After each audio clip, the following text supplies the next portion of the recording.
로마서 8장 1절부터 4절 함께 읽겠습니다. 그러므로 이제 그리스도 예수 안에 있는 자에게는 결코 정죄함이 없나니 이는 그리스도 예수 안에 있는 생명의 성령의 법이 죄와 사망의 법에서 너를 해방하였습니다. 율법이 육신으로 말미암아 연약하여 할 수 없는 그것을 하나님은 하시나니 곧 죄로 말미암아 자기 아들을 죄 있는 육신의 모양으로 보내어 육신의 죄를 정하사 육신을 따르지 않고 그 영을 따라 행하는 우리에게 율법의 요구가 이루어지게 하려 하심이니라. 아멘. 사람이 살면서 잘 할 수 없는 경험이고 또 해서는 안 되는 경험들이 몇 가지가 있는데요. 그 중에서 한 가지가 이제 자유를 빼앗기는 경험입니다. 우리가 지금은 이렇게 자유를 누리고 살기 때문에 자유가 빼앗겨져 있는 그런 상태에 대해 잘 상상은 하지 못하지만 이 자유가 빼앗겼다라고 하는 것은 굉장히 힘들고 슬픈 일입니다. 제가 국민학교 다닐 때죠. 국민학교 다닐 때 저희 큰어머니 댁을 자주 갔었어요. 근데 저희 큰어머니 댁이 여기서 멀지 않은 휘경동에 있었거든요. 근데 이제 한국 외대 바로 앞에 있었습니다. 근데 이제 그때가 1980년대 후반이었는데 그 당시만 해도 우리나라가 데모를 참 많이 했었어요. 그래서 이제 그 한국 외대가 그 대학들 중에서도 가장 데모를 많이 하는 대학이었는데, 그래서 이제 그 큰어머니 집에 거의 도착할 때쯤 되면 이게 눈이 매워서 눈을 뜨고 있을 수가 없었어요. 데모를 하니까 계속 이 체류탄이 터져가지고 눈을 뜰 수도 없고 계속 막 눈물도 나고 콧물도 났던 그런 기억이 납니다. 근데 이제 그렇게 대학생들이 데모를 하고 투쟁을 했던 이유는 자유를 되찾기 위해서였습니다. 지금의 인권 수준, 지금의 사회 분위기로는 한 3, 40년 전에 있었던 이 당시의 대한민국을 전혀 이해를 할 수가 없어요. 아마 여러분들 가끔 TV 다큐멘터리나 프로그램을 보시면 아실 거라고 생각을 하는데요. 그래서 자유가 없이 산다라는 것을 사람들이 인식하게 되면서부터 그 자유를 찾기 위해서 때로는 목숨까지 버리는 이제 그런 모습들까지 나타나게 되죠. 우리 주변에 대개는 우리가 다 자유를 누리면서 삽니다. 근데 물리적으로 우리가 자유를 누리지 못하는 곳이 어디가 있을까라고 생각해 봤는데, 자매들은 잘 경험하지 못하겠지만 형제들은 그런 경험을 거의 대부분 꼭 합니다. 어디죠? 군대입니다. 군대에는 자유가 없습니다. 여러분 지금 군대가 되게 많이 좋아졌습니다. 어제도 우리 잠깐 형제들하고 얘기했는데 병장 월급이 한 60만 원 되고요. 그리고 뭐 일과 시간 이후에는 핸드폰도 쓸 수 있고 주말에도 핸드폰도 가지고 있고, 그리고 예전에는 이 군복이 아마 여러분은 그런 군복 입으신 분 있으실지 모르겠는데 초록색 얼룩무늬 군복이었어요. 그래서 그거를 녹색 괴물이라고 많이 불렀거든요. 근데 지금은 군복도 꽤 멋있어요. 베레모도 쓰고, 그리고 이제는 그 뭐 생활관도 많이 리모델링 돼서 좋아졌어요. 우리 예비역 형제들 군대 정말 좋아졌는데 군대 다시 한번 가시겠습니까? 네. 몸서리를 치죠. 아무도 군대를 아무리 좋아졌어도 가려고 하지 않아요. 왜 그러냐면 여러 가지 이유가 있겠지만 그 중에 하나는 군대는 자유가 없습니다. 내가 일어나고 싶은 시간에 일어나지 못하고 자고 싶은 시간에 자지 못하고 만나고 싶은 사람을 만나지 못하고 나가고 싶을 때 나가지 못해요. 식사를 꼭 해야 되고 정해진 시간에 해야 되고 식사를 안 하면 처벌받습니다. 그러니까 인간의 기본적인 자유들 자체가 보장이 되어져 있지 않기 때문에 무언가에 속박되어져 있다는 게 너무 싫은 거예요. 그러니까 제가 군대에서 사역할 때 너무 놀라운 건 가끔 이렇게 상담하고 면담해 보면 참 아픈 애들이 많아요. 막 여기도 아프고 막 팔도 아프고 막 다리도 아프고 무릎도 아프고 막 목도 아프고, 그런데 신기한 건 전역하는 날 아침에 다 그 병이 사라져요. 이게 그 속박과 무게에 눌려서 이제 처해 있는 거거든요. 여러분, 그래서 우리가 자유가 없이 산다라고 하는 게 생각보다 굉장히 힘듭니다. 그런데 이게 제가 지금 말씀드린 것은 우리의 삶과 물리적인 부분을 말씀을 드렸는데 이게 우리 신앙생활에도 연결이 돼요. 우리가 신앙생활 가운데 자유가 없이 신앙생활을 한다라고 하는 것은 참 어렵습니다. 그래서 자유에 대한 문제를 좀 다루려고 하는데 오늘은 그 중에서도 가장 본질적인 문제인 죄로부터의 속박을 받아서 죄인의 굴레로서 살아가는 우리의 영적 상태에 대해 좀 이야기를 나누려고 해요. 여러분, 죄는요 우리를 꼭 붙잡아서 우리 가운데 영적인 자유함을 빼앗기게 합니다. 아마 누구나 다 죄를 짓고 살기 때문에 그 죄 가운데에서 처해본 분들은 죄 가운데 자유가 뺏긴다라고 하는 말이 무슨 말인지 이해가 되실 거예요. 이제 거기에 대해서 오늘 좀 이야기를 나누려고 하는데, 그러면서 저희가 오늘 로마서 8장 1절부터 4절까지 읽었습니다. 성경에 66권의 책이 있습니다. 정말 참 귀한 책들이죠, 전부 다. 그런데 어떤 사람이 그런 말을 했어요. 성경 전체를 반지라고 한다면 로마서는 그 반지의 보석이다. 그 중에서 로마서 8장은 그 보석의 가장 가운데에서 빛나는 바로 그것이다. 그러니까 이거는 성경 중에서 로마서라는 책이 얼마나 중요하고, 그리고 그 로마서 중에서도 8장이 얼마나 중요한지를 잘 알려주는 말이라고 할 수가 있습니다. 그래서 그 초등학교 때나 그럴 때 성경 암송대회 하거나 그러면 주로 로마서 8장을 많이 외워요. 그러니까 로마서 8장이 그만큼 굉장히 중요한 말씀들이 담겨져 있기 때문이에요. 근데 이제 오늘 우리가 그 첫 번째 말씀을 읽었는데, 오늘 로마서 8장 1절을 보면 이게 정말 중요한 책이잖아요. 제가 말씀드렸다시피 로마서가 기독교의 교리를, 사도 바울이라고 하는 아주 그 훌륭한 학자를 통해서 기독교의 교리를 잘 정리를 하고 있는데, 그 기독교의 교리를 핵심적으로 담아낸 책이 로마서 8장이에요. 굉장히 중요한 책인데, 근데 오늘 이 책이 어떻게 시작을 하고 있냐 하면 8장 1절이 이렇게 시작을 해요. 그러므로 라고 하는 접속사로 시작을 합니다. 여러분, 그러므로라고 하는 말은 보통 언제 쓰냐 하면 앞의 내용이 뒤의 내용의 이유나 원인의 근거가 될 때 쓰는 거예요. 그러니까 그러므로라고 하는 말은 이 내용을 이제 잘 이해하기 위해서 어디를 봐야 된다라는 거예요? 앞을 봐야 된다라고 하는 거예요. 그러니까 앞하고 뒤하고 내용이 이어지는데 같은 맥락으로 이어질 때 그러므로라고 하는 말을 쓴다라고 하는 거죠. 그러니까 이제 우리가 이 8장 1절부터 4절까지를 이해하기 위해서 먼저 선행해서 봐야 하는 곳이 어디냐 하면 이 로마서 앞에 부분 말씀이라는 거예요. 이 로마서 앞에 부분은요, 로마서 1장부터 7장까지가 죄에 대한 것들을 꾸준히 다룹니다. 특히 로마서 1장 후반부에 보면 인간이 지을 수 있는 모든 형태의 죄를 21가지로 요약하고 있어요. 그래서 이런 죄에 대한 부분들, 그리고 그 죄로 인해 고통받고 있는 부분들에서 쭉 이야기를 하고 있는데, 그거에 대해서 결론적으로 제시하고 있는 것이 무엇이냐 하면 7장 23절부터 25절까지입니다. 혹시 성경을 가지고 계신 분들은 한 장만 앞으로 가서 한번 같이 볼까요?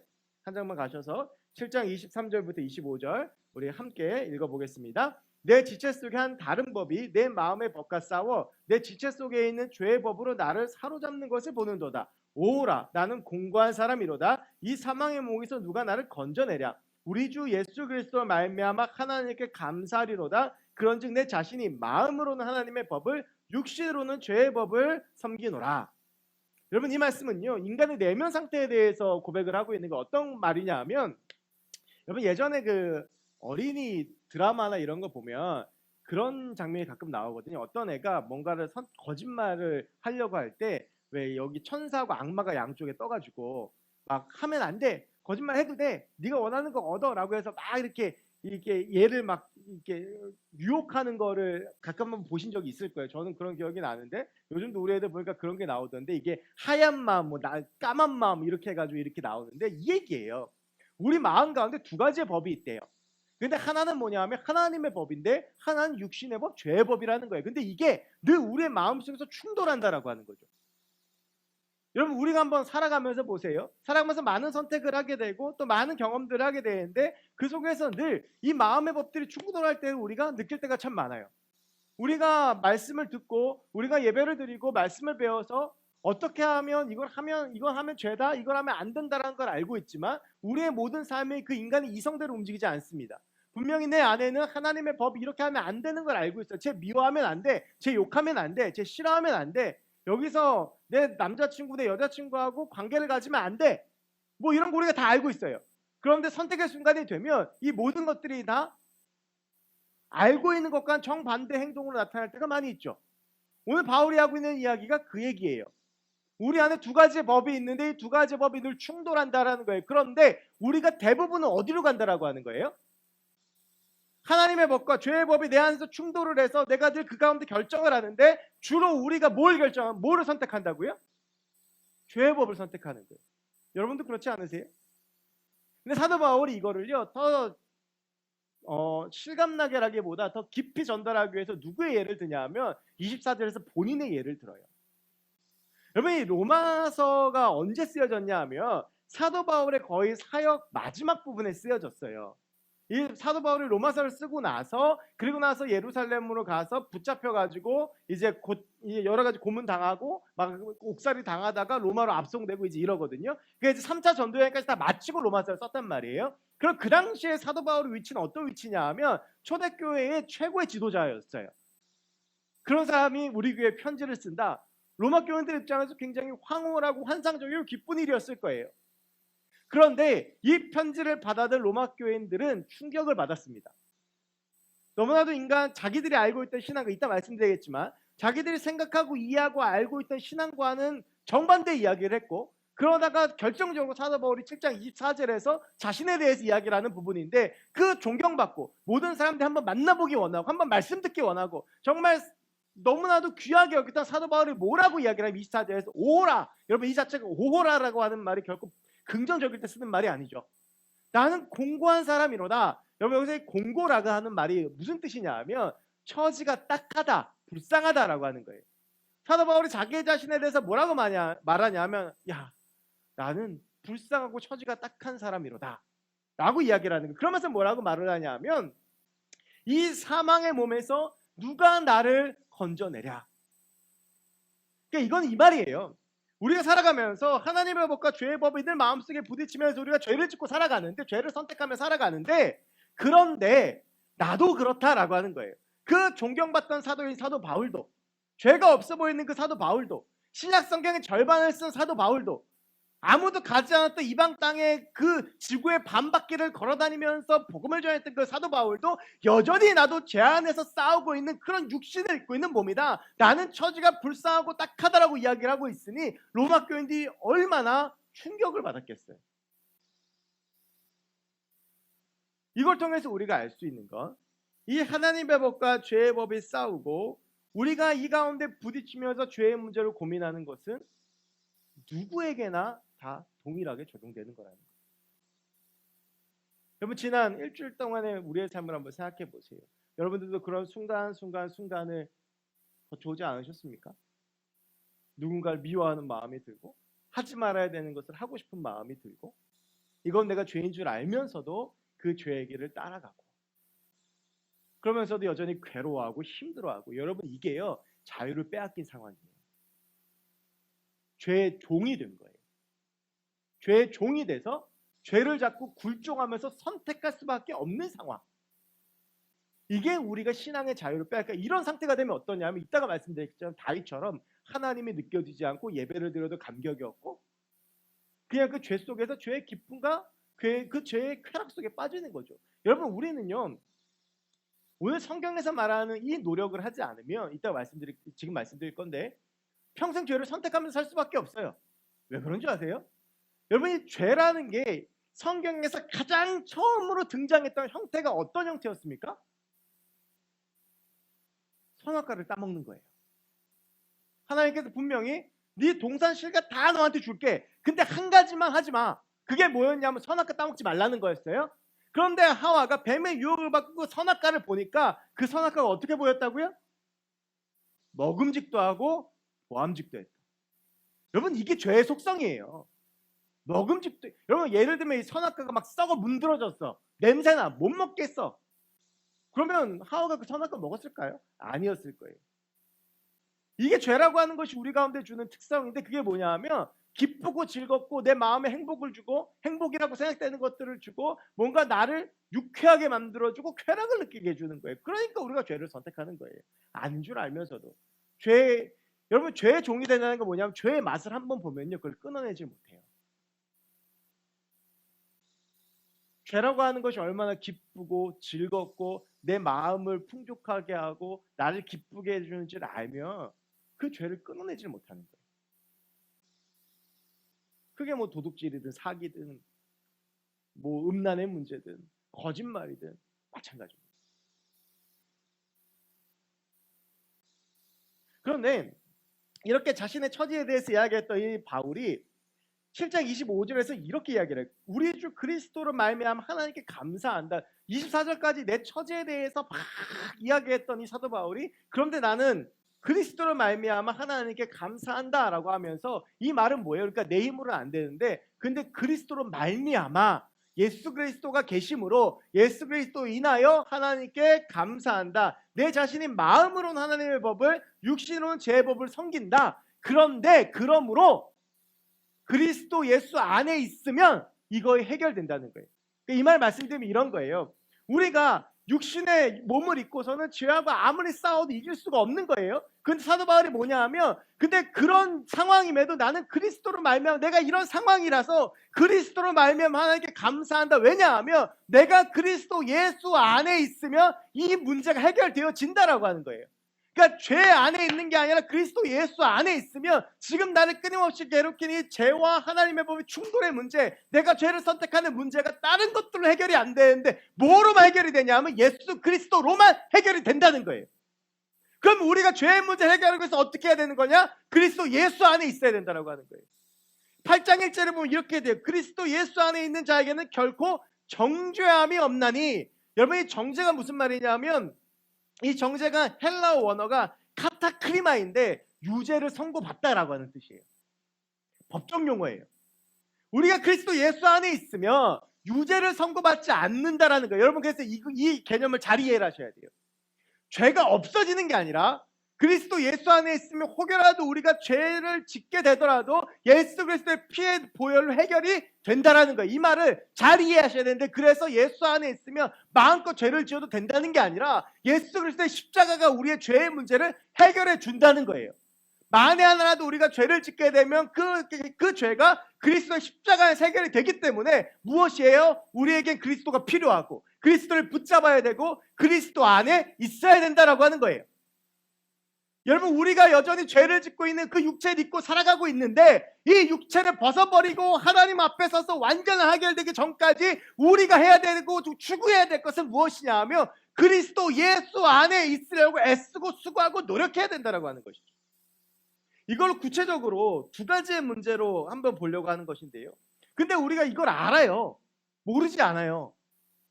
그런데 방금 전에도 말씀드렸지만 우리 가운데에서 있는 두 가지 문제 중에 하나는 뭐냐 하면, 근데 여전히 내가 그리스도 예수 안에 있으려고 하는데 죄를 짓고 있다라고 해요. 내가 지금 교회를 20년을 다녔는데 여전히 나는 죄를 짓고 있다는 거예요. 내가 목사인데 나도 죄를 짓고 있다는 거예요.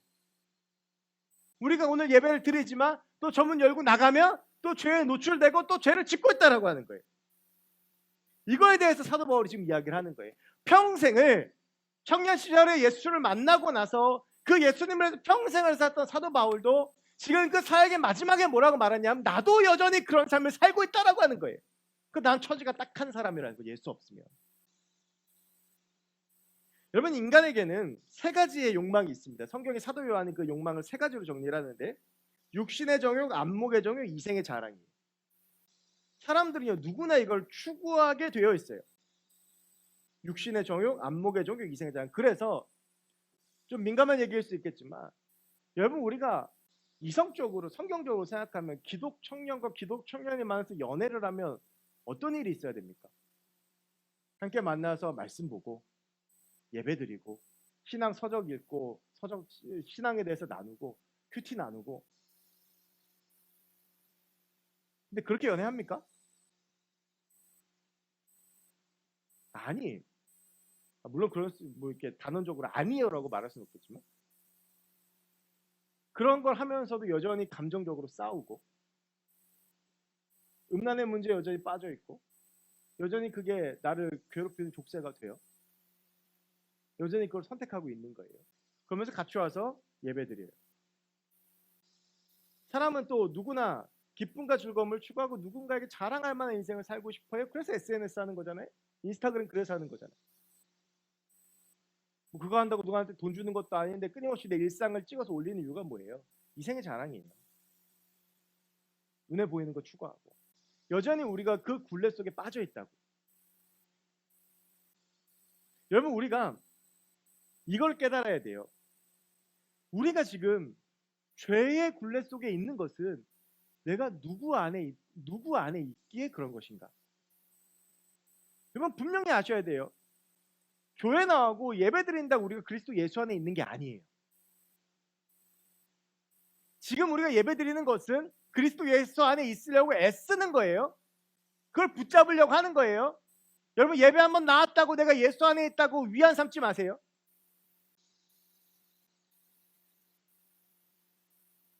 가끔 보면 예배가 우리의 위안거리가 될 때가 있어요. 내가 예배 한번 드렸으니까 됐다. 그래서 예배도 제 시간에도 안 오고 2, 30분 늦게 와가지고 잠깐 앉아서 설교 듣고 나면 마음의 평안을 그냥 얻는 거예요. 내가 설교 들었으니까 이번 주는 괜찮겠지? 여러분, 그거 절대로 그리스도 예수 안에 있는 거 아니에요. 지금 사도 바울이 말한 예수 안에서 우리가 죄의 법과 싸워서 이겨서 자유함을 누릴 수 있는 영적인 수준이 그 정도의 수준이 아니라는 거예요. 내 삶의 모든 순간이, 내 삶이 죄와 싸워서 이길 만큼 처절하게 예수 안에 있기 위해서 애쓰고 노력하고 수고해야 된다는 거예요. 근데 로마 교회 사람들이 그걸 몰랐어요. 왜 그러냐면 로마 교회라는 교회의 탄생 자체가 디아스포라 유대인들, 그러니까 자기의 뜻과는 상관없이 혹은 뭐 여러 가지 목적으로 예루살렘과 자기의 조국을 떠나서 로마에 온 유대인들이 중심을 해서 만든 교회가 로마 교회예요. 지도자도 없었고 목회자도 없었어요. 그러다 보니까 유대인들이 모여서 자기들이 기존에 가지고 있던 신앙에 어떻게 건너들은 복음이 짬뽕이 되다 보니까 이 사람들의 신앙이 이상한 방향으로 설정이 됐어요. 그 중에서 하나가 유대교 율법주의가 복음의 자리를 대신하는 거예요. 교회로 모였는데 여전히 이들은 율법이 자기들을 구원한다고 생각하고 있어요. 그래서 유독 로마서의 율법과 믿음의 관계에 대해서 그리고 죄의 문제에 대해서 다루고 있는 거예요. 여러분, 이 당시에 율법이 613개가 있었어요. 그 내용을 보면 창세기에 2개, 출애굽기에 106개, 레위기에 240개, 민수기에 60개, 신명기에 197개, 그 외에 구약 성경에서 8개. 그 중에서 긍정적인 게 248개, 부정적인 게 365개예요. 이 율법을 완전히 지키면 죄의 문제에서 해결이 되고 해방이 될 거라고 사람들이 믿었어요. 될까요? 안 될까요? 안 돼요. 여러분, 10계명 지키기도 힘든데 600개가 넘는 걸 어떻게 지켜요? 그러다 보니까 계속 이 사람들이 영적인 깊은 수렁에 빠지는 거예요. 그래서 그런 그들의 영적 상태에 대해서 바울이 듣고 써내려간 편지가 로마서예요.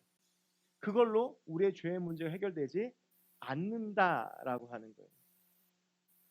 우리의 죄의 문제는 오직 어떤 상태에서만 해결이 되냐 하면 그리스도 예수 안에 있는 상태에서만 해결이 된다는 거예요. 그래서 율법 지키려고 애쓰지 말고 종교적인 행위나 다른 것들 하려고 애쓰지 말고 너의 존재가 그리스도 예수 안에 있을 때에만 죄와 싸우고 이길 수 있다.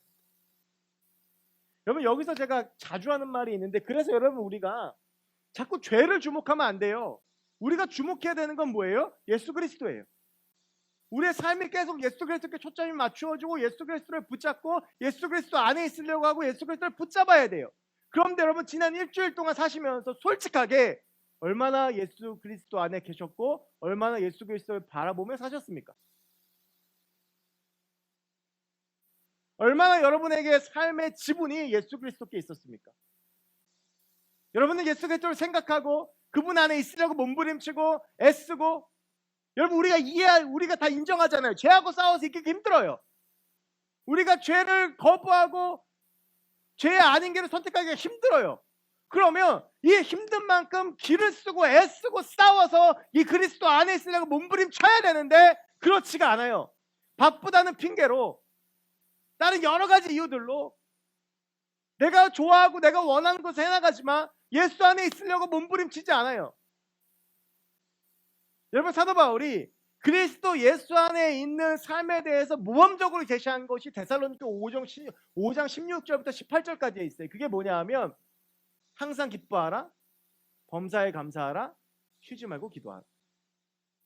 그리스도 안에 있기 위해서 우리가 해야 되는 것이 세 가지인데, 물론 다른 방법도 있겠지만 모든 일을 감사로 받아들이고 모든 일에 기뻐하면서 가장 중요한 핵심이 뭐냐 하면 그러기 위해서 우리가 쉬지 않고 기도해야 된다는 거예요. 이거는 1년 360일 무릎 꿇고 앉아가지고 기도하라는 것이 아니라 나의 삶의 순간순간이 하나님과 대화가 되는 동행이 되어야 된다라고 하는 것이고, 쉬지 않고 기도해야 된다는 것은 나의 삶의 순간순간의 집중이 하나님께 되어 있어야 된다라고 하는 이야기예요.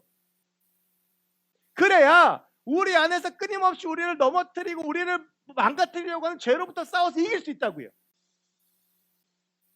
우리가 1대1로 죄하고 싸워서 못 이겨요. 우리는 무조건 죄 지을 수밖에 없어요. 그래서 우리가 누구를 붙잡아야 되냐면 예수 그리스도를 붙잡아야 되는 거예요. 죄가 아니라 예수를 선택하기 위해서. 여러분, 이거 보세요. 죄와 죄가 아닌 걸 선택하는 것이 아니라 죄와 예수 그리스도 중에서 하나를 선택해야 되는 거예요. 죄를 안 지으려고 애쓰고 노력해보세요. 그게 되나? 제가 예전에 한번 그런 말 했던 것 같은데, 제가 청년사회 처음 시작했을 때 우리 청년부에 포르노에 중독된 애가 있었어요. 무슨 방법을 써도 이거 해결 안 돼요. 마음 먹으면 한 3일 있다 또 넘어져. 그래서 제가 컴퓨터 갖다 버리라고 그랬어요. 컴퓨터 갖다 버렸어요. 진짜로. 얘가 마음의 결단이 대단했죠. 그리고 며칠 있다 다시 샀어요. 다른 방법을 찾아요. 여러분 그런 거 경험해 보지 않으세요? 내가 진짜 죄를 짓다 이건 도저히 해결 안 되고 이걸 제거하잖아요. 그럼 사람이 얼마나 재밌는 줄 아세요? 그러면 그걸 대체할 또 다른 대체제를 발견해내요. 우리는 절대로 죄하고 붙어서 이길 수가 없는 존재예요. 육신을 입고 있는 한. 그래서 우리에게 뭐가 필요한 거예요? 예수 그리스도가 필요한 거예요. 여러분 우리가 그리스도 예수 안에 있으려고 몸부림치셔야 돼요. 이게 그냥 예수님을 무슨 액세서리처럼 생각하고 이렇게 하면 안 돼요. 일주일에 한번 예배 드리는 거 훌륭한 것이죠. 잘하는 거예요. 근데 그렇다고 해서 여러분이 그리스도 예수 안에 있는 게 아니라고요. 사도 바울이 보세요. 제가 왜 데살로니가 5장 16절부터 18절을 주목하냐 하면 여기에 기뻐하라, 감사하라, 쉬지, 기도하라 그 앞에 붙어있는 말을 보세요. 항상, 범사, 쉬지 말고. 이 세 가지의 공통점을 아시겠어요?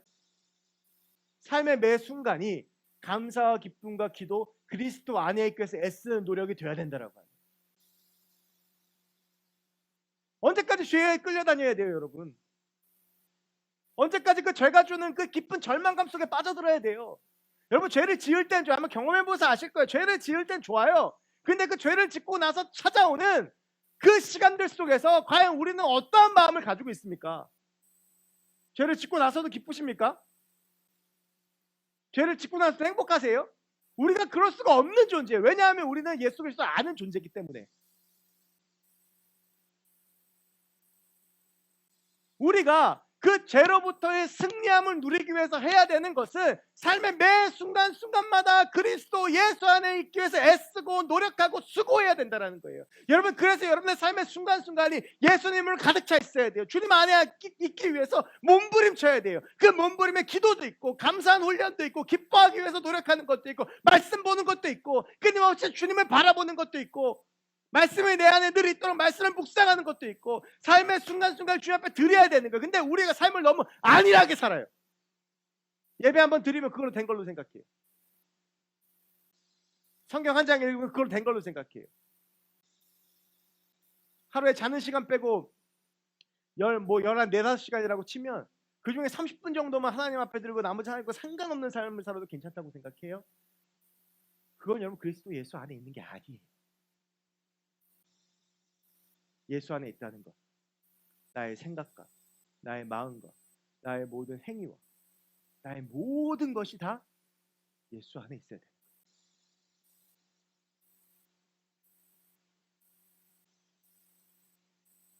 여러분의 삶이 오직 예수 그리스도 안에 있는 삶이 되기를 도전하고 축복합니다. 그 보면 우리의 삶이요 핸드폰 안에 있는 사람이 있어요. 그래서 그 핸드폰 안에 삶이 있는 사람은 어떤 줄 아세요? 예배 시간에도 얘를 못 놔요. 계속 보고 있어요. 여기서 떠나지를 못해. 사람에게 매여 있고 그런 거에 매여 있으면 예수 안에 있을 수가 없어요. 여러분의 삶의 순간순간이 하나님 앞에 있기 위해서, 주님 안에 있기 위해서, 그리스도 안에 있기 위해서 여러분 몸부림치고 최선을 다해 살아야 돼요. 그렇지 않으면 여러분 지금 이 얘기하겠지만 다윗도 넘어지잖아요. 여러분 이제 그래서 두 번째 얘기를 하면 근데 이제 이게 계속 반복되다 보면 우리가 여전히 죄 안에 있다는 거, 그래서 이 해결이 그리스도 예수 안에, 물론 해결은 두 번째 문제도 같아요. 또 하나가 뭐냐 하면 그래 앞으로는 그렇게 해서 한번 해보자라고 생각이 되는데 남겨져 있는 문제가 뭐냐면 전에 지어왔던 죄들이에요. 죄책감이라고 하죠.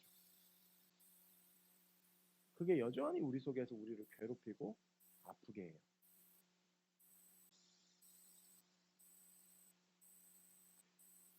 제가 커왔던 교회가 청년부가 한 30명밖에 안 돼요. 그러니까 청년부가 30명밖에 안 되니까 그 안에서 막 복잡 다단한 일들이 막 일어나요. 서로 사귀기도 하고 헤어지기도 하고 싸우기도 하고.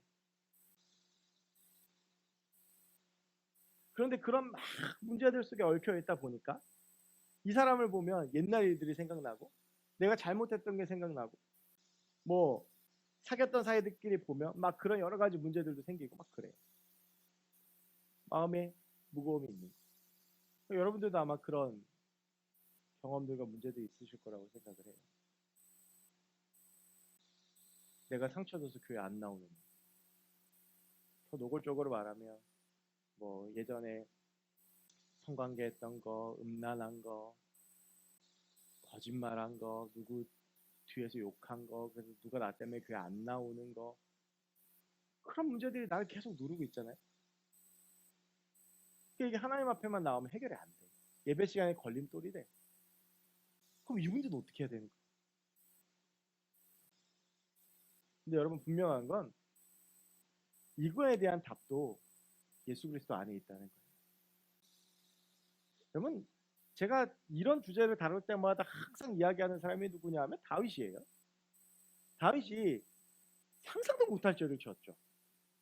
어느 날 밤에 한참 전쟁 중이었던데 왕궁 발코니 올라가서 이렇게 보다가 어느 집에서 목욕하던 여자가 예뻐 보여가지고 불러와가지고 물어보니까 밧세바래요. 자기의 부하인 우리아의 아내, 유부녀예요. 거기서 끝냈어야 돼요. 그런데 범해요. 그런데 우리아가 임신을 했어요. 밧세바가 임신을 했어요. 어떻게? 그래서 우리아에게 특별 휴가를 줘서 어떻게 좀 무마해 보려고 그랬는데 우리아가 충직한 부하라 가지고 전쟁 중이라 휴가를 주는데 집에 안 가. 그래가지고 전선 제일 앞에다 놓은 거 일부러 배치시켜가지고 자기 손에 피 안 묻히고 죽였단 말이야. 살인죄, 간음죄를 동시에 지었어요. 이게 얼마나 나쁜 놈이에요. 자 그러면 늘 하나님 앞에 있고 하나님께 칭찬받았던 다윗은 이 문제를 어떻게 다뤘을까? 그러면 다윗이 이 문제를 어떻게 다뤘죠? 우리가 제일 많이 쓰는 방법이에요. 모른 척했어요. 이게 내 죄인데 모른 척했어요. 죄가 아닌 척했어요. 왕으로서 당연히 나아가야 되는 제사의 자리 아무렇지도 않게 나갔어요. 아무리 사람들이 수군거리고 그래도 아무렇지도 않은 척했어요. 그러면 그때 다윗의 마음은 어땠을까요? 행복했을까?